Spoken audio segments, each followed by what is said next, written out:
বলছিলেন? হ্যাঁ মিস্টার দত্ত, আপনার নামে প্রচুর অভিযোগ আছে। আপনি নাকি অফিসে বসে আপনার স্ত্রীর ফটো নিয়ে ধ্যান করেন। অফিসরে আরো কোনো ডিবি বন্ধ করেন না। অফিসরে এসব কথা কি ঠিক? কি করবো স্যার? যদি শ্বশুর বাড়ি থাকবে, আরে কেমন সমাজ হলো বিয়ে করেছে, এই সুন্দরী ওয়াইফ যদি ক্রিমিনালের মতো ব্যবহার করে, আরে কাজে মন বসানো কি করে? আপনি হাসছেন স্যার, আমার মুখ ফেটে কান্না বেরিয়ে আসছে। জানেন স্যার, রোজ 10 পাতা করে চিঠি লিখি, কিন্তু কোনো উত্তর পাই না। কোনদিন হয়তো শুনবেন এই গদাধর দত্ত সুইসাইড করেছে, আর না হয় সন্ন্যাসী হয়ে ওই হিমালয় চলে গেছে। I am sorry mister Dutta, আপনাকে আমি 7 দিন ছুটি দিলাম। শ্বশুর বাড়ি থেকে ঘুরে আসুন, এসে কিন্তু সিনসিয়ার ডিউটি দেবেন। হ্যাঁ স্যার, আপনি মহানুভব স্যার, আপনি খুব মহত্ব, আমি ভুলবো না স্যার। অঞ্চল করে নাকি ওয়াকার বিকারদের সর্বরাজ্য গড়ে উঠেছে। আপনি অটরাস্তে তাদের দমন করুন।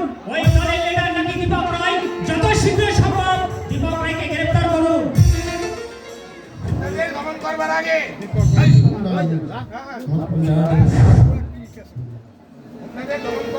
গুন্ডাদের দমন করবার আগে অনুসন্ধান করে দেখো কেন শিক্ষিত তরুণের দল নেমে চমৎকারের পথে। অভয়দা, আমার ওয়াইফ বলে দীপক রায় হয়ে উকলাতে করতে আসিনি দাদা বাবু। আমি শুধু বলতে চাইছি শত শত তরুণ কেন নেমে যাচ্ছে অবক্ষয়ের পথে। তোমরা সেটা অনুসন্ধান করে দেখো, তলিয়ে বুঝবার চেষ্টা করো। শুধু দমন বিরোধ করে এই জাতির অবক্ষয়কে নিরাময় করতে পারবে না। তোমার সঙ্গে আমি সম্পূর্ণ একমত অভয়দা। তবে আমাদের পরিচালিত আইনে অপরাধীদের শাস্তির ব্যবস্থা আছে। সমস্যা তলিয়ে দেখবার কোনো নির্দেশ নেই। আমি আইনের কাছে আমাদের হাত পা বাঁধা, মানবিক মূল্যবোধের কোনো প্রশ্নই নেই। কাজেই তা যদি না থাকে এমন আইন জাহান্নামে নিয়ে যান। এতে মানবিক সমস্যা খুঁজে দেখবে না, বুঝতে চাইবে না কেন তোমার শক্তি অবক্ষয়ের পথে যাচ্ছে। আইন অপরাধীকে সংসদের সুযোগ করে না, তেমন আইন গুল্লাই যান। অভয়দা, মানুষের জন্য আইন, আমি আইনের জন্যই মানুষ। আমি তোমাকে বলে রাখলাম দাদা বাবু, পুলিশের টাকা প্রয়োগ করে এই জীবনদারী তরুণদের পথে আনতে পারবে না। তাহলে তারা আরো মরিয়া হয়ে উঠবে, সমাজ বিষিয়ে দেবে। ঠান্ডা মেলাবে রাজার আমি ঠান্ডা করে দেব। ভাবেন না মধুসূদন ভূত পালিয়ে যায় ডরে, মার দিলে পাপ পাপ করে পথে আসবে। হাত পা মুছলে ভেঙে দিলে বেটার আলো আর ভাববে না। চুনাপুটি চোর ডাকাতের উপর আপনি দরবাতে পারেন দাদা বাবু, পারেন রাগাপুয়াদের গায়ে হাত দিতে, পারেন তাদের হাত কোমরে দড়ি লাগিয়ে হাতে ঢোকাতে। ওরে বাবা, সে মুরদ আপনাদের নেই। গরিবদের উপরে অনেক মূল্যায় হম্বি তম্বি করতে পারেন।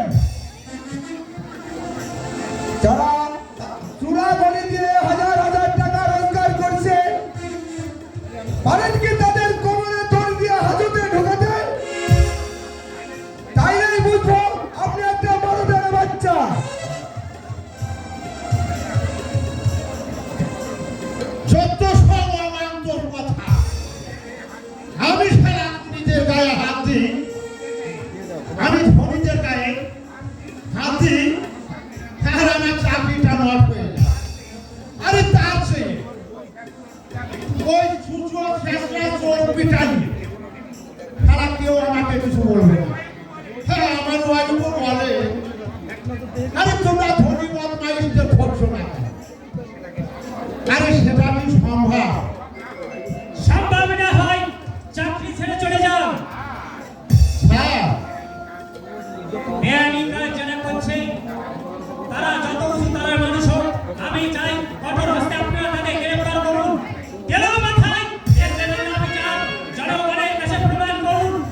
আর এই সহানুভূতি